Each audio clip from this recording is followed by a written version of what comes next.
na mga ka-familiar, dili lang ang mga artista, ang ato mga influencers, mga higala, in fact si DJ Ricor, dili lang kay siya lang ang nag-vlog. Dili lang ang ato mga vloggers, mga kalabiyog maoy naghimo og content aron nga mapaabot sa ato ang mga kalabiyog ang impormasyon.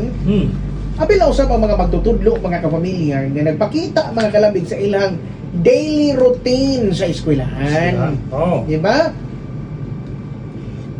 Kining sugod sa classroom, decoration, kining lesson preparation, and ang uban mga kalabiyog kaning ang motivation ngadto sa ilang estudyante. Doon na pagaling uban nga mga teachers nga muhatag og kaning moral lesson ngadto sa ilahang nga mga estudyante mga kalabiyog, no? Doon na po mga vloggers nga, doon na po yung mga teachers, mga higala nga nag-vlog. Ay dili nila ipakita ang mga noun sila mga estudyante. Ato para sa ilang. Ato ba ang tingog ray madungog? At tingog na madungog mga pamilya, di ba? Space mga kalabyo for students nga gusto nga mag-cut-on, no? Kasi mag-cut-on pag vlogging. Mag-cut-on mga ka-familiar to produce content. So that's a big question mga ka-familiar kay for sure dako mag-isang impact pod ngadto sa mga estudyante. Ilabi ni sa mga ginikanan na kung sa may mga katunan dito sa classroom. Basta kay sa moro man to. Mag ito do ara mi kay nindot kay among kilay ma. Sayaw. Tungan mi sayaw. Dito do aming sayaw ma, no? Nya lain ba mga ka-familiar nga gisuportahan mga kalabiyog pag-ban mga ka-familiar sa pag-vlog sa mga teachers kaning privacy sa mga estudyante. Usa po na, no? Kaya kadaghanan sa mga estudyante menor di edad. Kung menor di edad mga higala, napa sila sa kaning bitang learning process. And of course, mga ka-family, dili lang kay kana mga kalabiyog. Kining nagpuan pa sila, nag-explore pa sila sa ilang nahuna. Nag-explore pa sila kung asa sila kaning kampante. Kampante asa sa dapit komportable. Kay kampante mapag-vlog. Nindot man sayaw ba? Nindot sayaw. Kung makita sila sa video nga walay permiso sa ginikanan, that's another story. Ito, dako ng problema na po. Kay narbay kanang ginikanan gyud nga sensitibo pud kayo. Nga dili gusto. Sensitibo kay wala may bahin.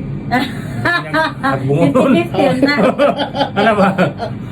Ano mga kuan mga kalabyon nga mahimo nga makalapas sa privacy, mahimo hinong target sa cyberbullying. Kana. O nya, kung doon na kay classmate nga dili pa din taon kaning itsuraan, doon ay kaning bitong facial kaning disability.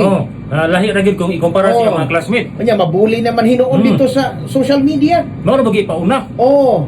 Nya usay doon na po yung uban ng mga vloggers po. This is not to drag them down ba. Doon na po yung uban ng mga vloggers, mga higala, nga himuon nila content mga kalabyog to gain engagements and followers mga kalabyog is ilang kining i-content ang katong na mga dipitosog lawas. Ipauna.